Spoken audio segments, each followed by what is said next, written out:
بسم اللہ الرحمن الرحیم۔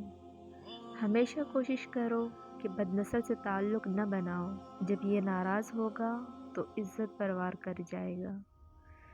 جو کمزوروں سے ڈرتے ہیں وہ کبھی طاقتور کی پکڑ میں نہیں آتے۔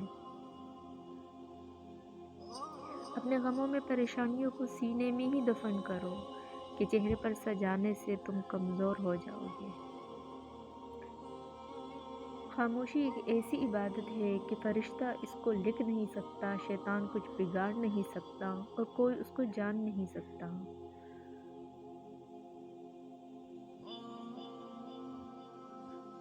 رب کہتا ہے کہ کسی کو تکلیف دے کر مجھ سے اپنی خوشی کی دعا مت کرنا، لیکن کسی کو ایک پل کی خوشی دینے کے بعد اپنی تکلیف کی فکر مت کرنا۔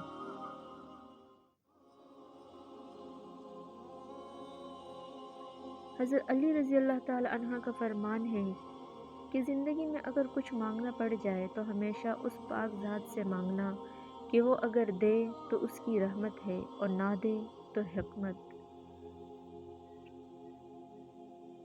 اگر انسان سے کچھ مانگو تو ذلت ہے کہ وہ دے تو اس کا احسان بن جاتا ہے، اور اگر نہ دے تو خود کی شرمندگی کہلاتی ہے۔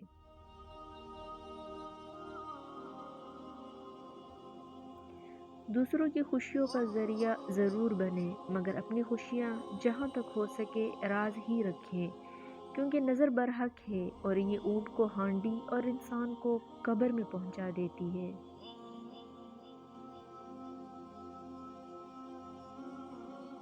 کسی کے مسکراتے چہرے کے پیچھے حسد اور جلن کو ہم نہیں جان سکتے۔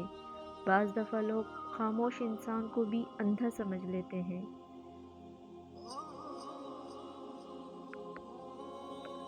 زندگی میں کبھی بھی اپنے بہن بھائیوں سے الگ مت رہو، کیونکہ بہن بھائی کا رشتہ ایسا ہے کہ اگر ایک کو کوئی دکھ تکلیف ہو تو سب اس کی مدد کرتے ہیں، اس کا ساتھ کبھی نہیں چھوڑتے۔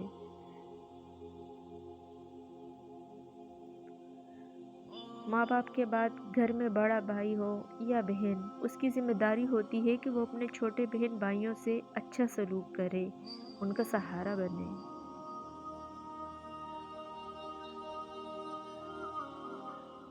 کہتے ہیں کہ اگر بہنیں گھر سے رخصت بھی ہو جائیں تو ان سے کبھی رشتہ مت توڑو، کیونکہ وقت انسان کو ایک نہ ایک دن تمہیں وہاں لے جاتا ہے جہاں تم جانا پسند نہیں کرتے،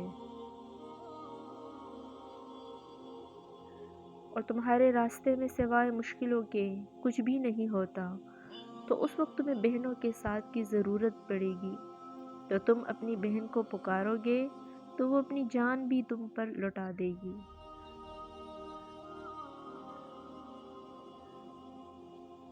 مگر کبھی تم سے منہ نہیں موڑے گی۔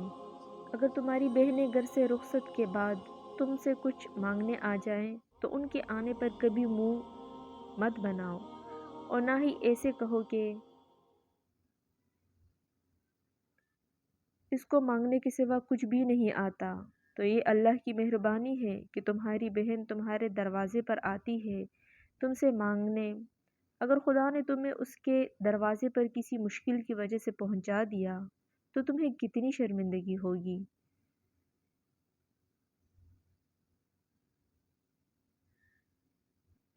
اس لیے اللہ کا لاکھ لاکھ شکر ادا کرو کہ اس نے تمہیں کبھی کسی سے مانگنے کی نوبت تک نہیں پہنچایا۔ اگر تمہاری بہن اپنے حالات کی وجہ سے تمہارے دروازے پر مدد کے لیے آتی ہے تو اس کو خالی مت لوٹاؤ۔